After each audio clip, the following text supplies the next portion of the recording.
आप देख रहे हैं धा न्यूज़ और मैं हूं अभिषेक मिश्रा। देखिए, आपकी स्क्रीन पर एक तस्वीर है। क्या आप इस चेहरे को पहचानते हैं? नहीं पहचानते हैं तो हम आपको बताने जा रहे हैं, बताएंगे और इसी चेहरे पर बात करेंगे, इसी पर बात करेंगे, इसी व्यक्ति के बारे में बात करेंगे। अगर आपने नहीं पहचाना है तो हम आपको बता दें, वैसे आप पहचानते होंगे। नहीं पहचाना है तो हम आपको बता दें, ये हैं यशराज पासवान। यशराज पासवान यानी पशुपति पारस के बेटे यशराज पासवान, जिनकी राजनीति में एंट्री तकरीबन हो चुकी है, पॉलिटिक्स में एंट्री मार चुके हैं। और इनको लेकर इसलिए हम बात करने वाले हैं क्योंकि सवाल ये है कि क्या यशराज पासवान पशुपति पारस की पार्टी आरएलजेपी के संकट मोचक बनेंगे। यशराज पासवान पशुपति पारस के बेटे हैं और राजनीति में एंट्री हो चुकी है, पॉलिटिक्स में एंट्री मार चुके हैं। और ऐसी स्थिति और परिस्थिति के बीच इन्होंने एंट्री मारी है। ऐसे पार्टी के लिए जब बहुत प्रतिकूल परिस्थितियां हैं, विपरीत परिस्थितियां हैं, तमाम तरह की राजनीतिक मुश्किलें हैं, और ऐसे वक्त में यशराज पासवान ने एंट्री मारी है राजनीति में। आरएलजेपी के कर्ता धर्ता आगे हो सकते हैं, आरएलजेपी में बड़ी जिम्मेवारी संभाल सकते हैं। तो सवाल ये है कि मुश्किल वक्त से क्या पार्टी को उबार ले जाएंगे यशराज पासवान? मुश्किल वक्त से पार्टी को निकाल ले जाएंगे यशराज पासवान? और क्या पार्टी के लिए संकट मोचक साबित होंगे यशराज पासवान? ये अपने आप में बड़ा सवाल है। वैसे एक ट्रेलर दिखाया है जिसकी चर्चा हम आपसे करने वाले हैं, और उस ट्रेलर के बाद ही सवाल है कि यशराज पासवान क्या वाकई संकट मोचक साबित होंगे आरएलजेपी के लिए, पशुपति पारस के लिए।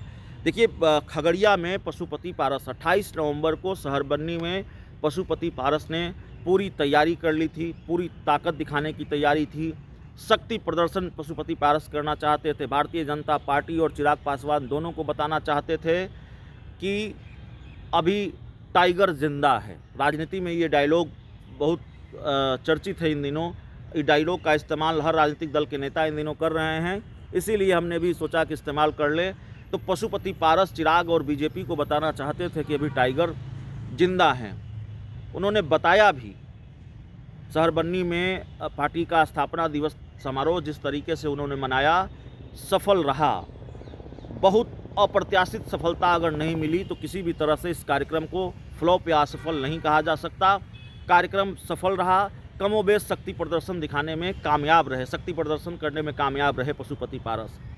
लेकिन यह सिर्फ यूं ही नहीं हुआ, इसमें भूमिका यशराज पासवान की बहुत रही।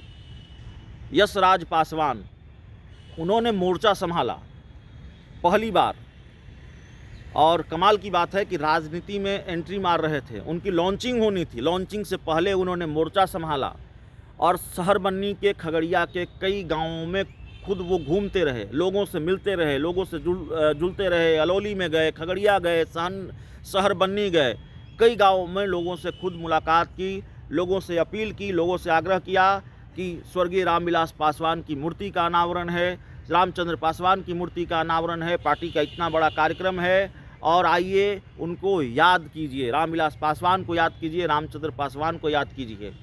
और असर दिखा, ये दिखा लोगों में कि यशराज पासवान के प्रति लोगों की सहानुभूति कह लें, या यशराज पासवान की स्वीकार्यता लोगों में है। पशुपति पारस के बेटे हैं, अंदाज और जो मिजाज है, बात करने का अंदाज है, लोगों से जुड़ने का जो अंदाज है, वो बड़ा आकर्षित करने वाला अंदाज है। और जिस तरीके से इस कार्यक्रम में उन्होंने बयान दिए, भाषण दिया, मीडिया को बाइट्स दी, विवादों से अलग, चिराग पासवान को लेकर बहुत सधे अंदाज में बयान देना, चिराग पासवान को लेकर बहुत विवादित कुछ नहीं बोलना, या उनकी पार्टी जितनी आक्रामक रहती है चिराग पासवान को लेकर, या पशुपति पारस, उसी कार्यक्रम में पशुपति पारस बहुत आक्रामक थे। और उन्होंने यहाँ तक कह दिया, जिन शब्द का इस्तेमाल किया वो सब सही नहीं माना जा सकता, लेकिन गुस्सा चाचा का, नाराज़गी चाचा की, गुस्सा जायज़ भी है। चिराग पासवान और पशुपति पारस के बीच की जो सियासी दुश्मनी है, लेकिन यशराज पासवान ने बहुत सधे अंदाज में अपनी बात रखी, और जिस तरह से मंच पर उन्होंने भाषण दिया, मीडिया को बाइट दी, तो जाहिर तौर पर यह सवाल है कि देखिए एंट्री हो चुकी है, बहुत सधी हुई सियासी चाल चल रहे हैं और पशुपति पारस के बारे में खबर है कि बहुत मजबूरी में उन्होंने यशराज पासवान को मैदान में उतारा है। बहुत प्रेशर रहा, बहुत दबाव रहा पशुपति पारस पर। वो यशराज पासवान को मैदान में नहीं उतारना चाहते थे, उनकी राजनीति में अभी तात्कालिक तौर पर एंट्री नहीं चाहते थे, लेकिन पार्टी के नेताओं ने भयंकर दबाव बनाया, भीषण दबाव बनाया और यशराज पासवान अब आरएलजेपी में हैं। खबर यह भी है कि आने वाले दिनों में उनको पार्टी के युवा विंग की कमान दी जा सकती है। युवाओं को पार्टी से जोड़ने का टास्क दिया जा सकता है और यशराज पासवान आने वाले दिनों में सड़क पर संघर्ष करते दिखाई दें तो इसमें भी हैरानी नहीं होनी चाहिए, क्योंकि इसकी रणनीति भी तैयार हो रही है, इसका प्लान भी तैयार हो रहा है। दूसरी तरफ मीडिया रिपोर्ट्स के हवाले से जो खबर आई, यशराज पासवान को लेकर चिराग पासवान भी सॉफ्ट हैं। चिराग पासवान की नाराज़गी या तलखी उस तरह से नहीं है जैसे प्रिंस राज को लेकर रही है, जैसे पशुपति पारस को लेकर रही है। खबर ये आई कि यशराज पासवान से जुड़ा जब सवाल पूछा गया चिराग पासवान से, तो उन्होंने यशराज पासवान को अपना छोटा भाई बताया है। तो छोटे भाई और बड़े भाई की दोस्ती कभी होगी कि नहीं होगी, चाचा भतीजा मिलेंगे कि नहीं मिलेंगे, तो बात का सवाल है।